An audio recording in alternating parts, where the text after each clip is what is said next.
It was supposed to be just another stop on Charlie Kirk's Prove Me Wrong tour.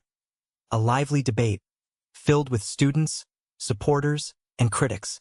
But on September 10, 2025, at Utah Valley University in Orem, everything changed in an instant. The hall was packed with around 3,000 people. The energy was electric.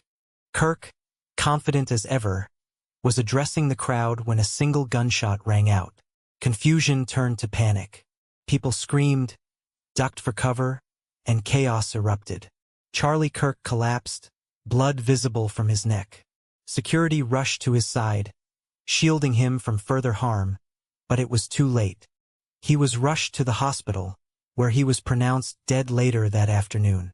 A young activist, a husband, a father, and a prominent figure in American conservative politics, taken from the world in a single shocking moment. So who was Charlie Kirk? Many knew him as the co-founder of Turning Point USA, an organization dedicated to promoting conservative activism on college campuses. His debates were famous, especially his Prove Me Wrong segments, where he challenged students and critics to discuss ideas head-on. Kirk was polarizing. To supporters, he was a fearless advocate of free speech and a young voice for political engagement. To critics, he was a provocateur, stirring controversy wherever he went. But beyond the politics, he was a husband and father, just 31 years old, whose life was cut tragically short in front of thousands. Charlie Kirk's death is not just a shocking event of our time. It echoes a darker pattern in American history. Throughout the nation's story, powerful voices have been silenced by bullets, and the lessons from these moments are haunting. Abraham Lincoln, 1865. Consider Abraham Lincoln, assassinated in 1865, while watching a play at Ford's Theater. His killer struck in a public place, hoping to stop not just a man, but the vision he represented, a reunified nation after Civil War. The parallels are clear. Kirk, like Lincoln, was speaking to a public gathering, unaware that someone would try to silence him with violence. Martin Luther King Jr., 1968. Then there was Martin Luther King Jr., taken in 1968 from a balcony in Memphis.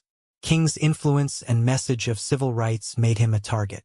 Again, a leader silenced while standing in the public eye, reminding us how vulnerable those who dare to speak are, whether advocating for unity or debate. Robert F. Kennedy, 1968. Robert F. Kennedy was assassinated that same year, moments after a campaign speech. Crowds screamed, cameras captured every moment, and the nation was stunned. Kirk's death too unfolded in public, with thousands witnessing the attack and millions seeing it unfold online almost instantly.